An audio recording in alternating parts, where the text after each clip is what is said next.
Okay, I'm hopping back on here. I tried this video earlier and the sound cut out. So very sorry. Happy Friday. Thank you for joining me. Again, I'm going to start over from the beginning so we can all get the background. If you can give me a thumbs up that you've got sound and video cut out before and never came back. So thank you though for coming back. My name is Julie Hirschberg. I'm the owner, founder of Re+active Therapy and Wellness and a neuro PT. So passionate about functional neurologic disorders and about this topic and overlap with hypermobility. So great. Now we've got sound. Thank you for that feedback. I'll do a quick review of what I covered, but since it cut out, I don't want to miss out on that background. But quick backstory, we ran a mini course for clinicians just last night. This was a hot topic.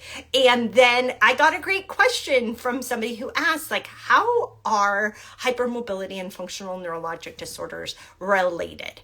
Great question, and I'm going to share with you some slides here. First, this is the slide that I shared last night in our mini course because this is so important for clinicians to screen for, is the presence of hypermobility. We see this a lot in the folks that come into our functional neurologic disorders program.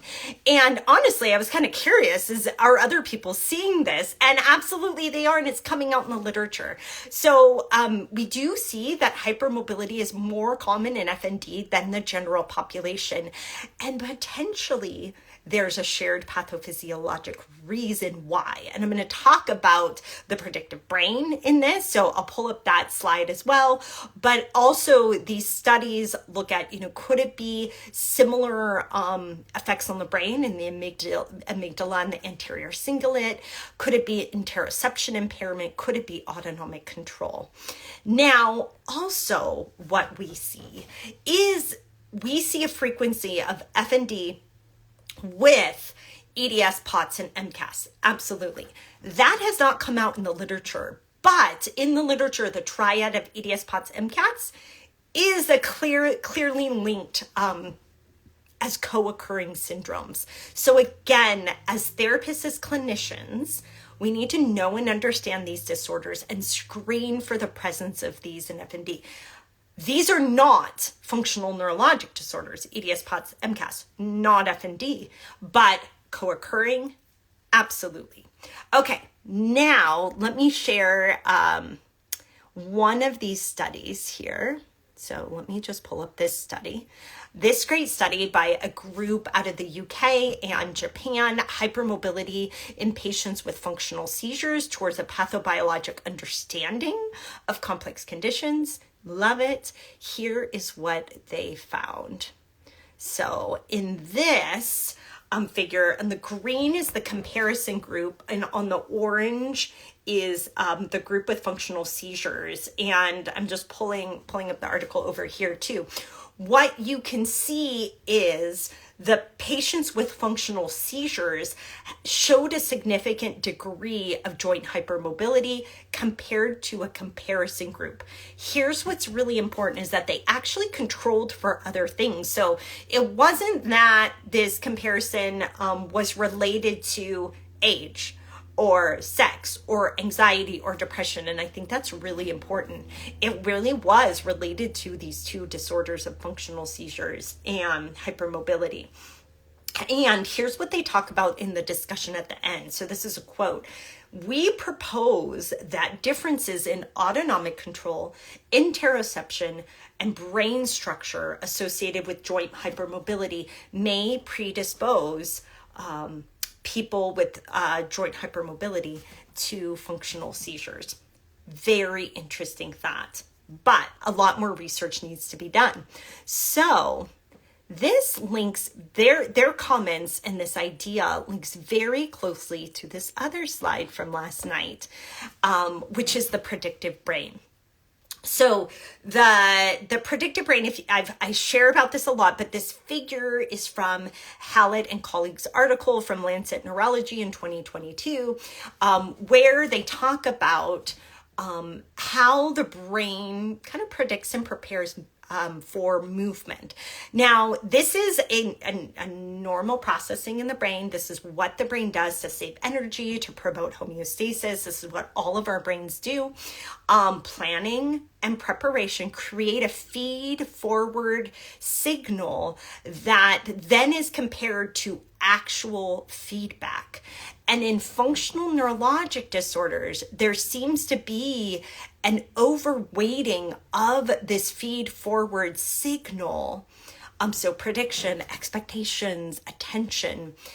And if you look over on the right-hand side of this figure, exteroception and interoception, it has been found in functional neurologic disorders that these are either slowed or less accurate sensory information, sensory processing from the body. So if you have slowed or less accurate information coming from your interoception or your exteroception, your brain may then, instead of reweighting the information and taking in the feedback signal, it's going to rely more heavily on feed forward, on expectation, on what has occurred in the past, and it's going to predict.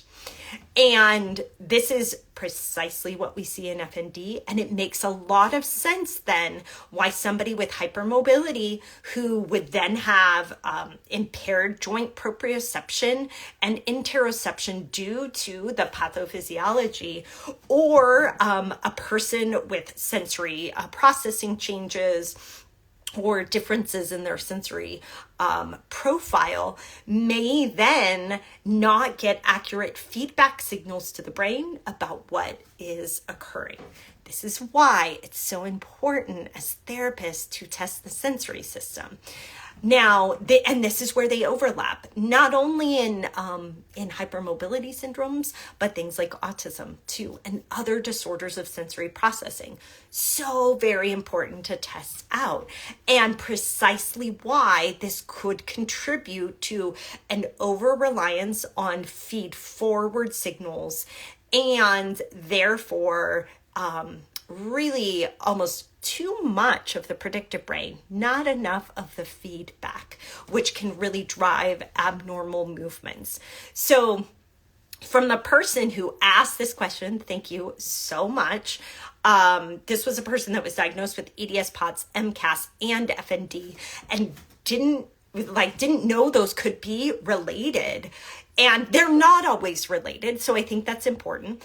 EDS, POTS, MCAS are not a functional neurologic disorder, but we can understand by the research and how the brain predicts movement, how somebody who has those disorders could actually, due to the changes in sensation and sensory processing from their body, that could actually contribute to the development of a functional neurologic disorder.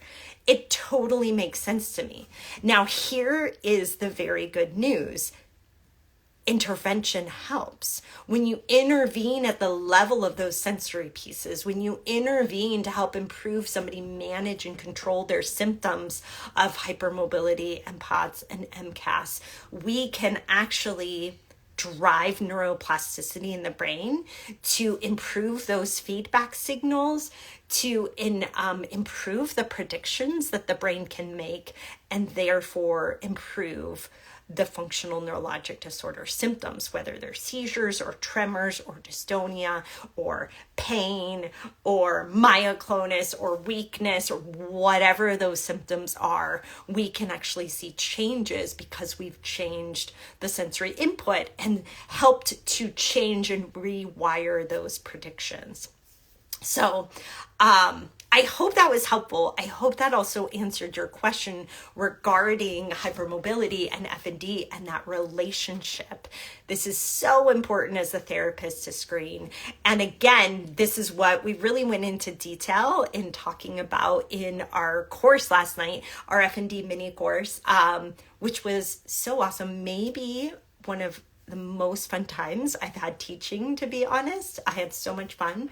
And this course is available for clinicians. You can catch the recording now, and it includes the whole course, and then it actually includes a whole resource section of how to do this sensory testing, and a whole cheat sheet of our whole evaluation and all of our treatment, and a whole resource list of all of the types of equipment that we use. So it is so incredibly valuable.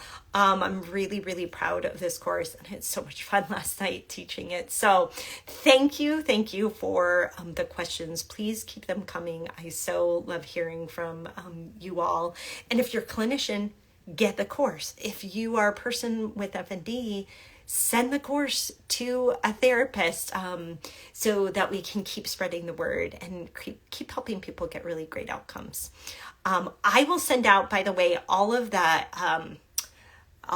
articles and resources in our newsletter this week. So if you're not on our newsletter, if you're a clinician, sign up at reactiveeducation.com. If you're a patient, sign up at reactivept.com.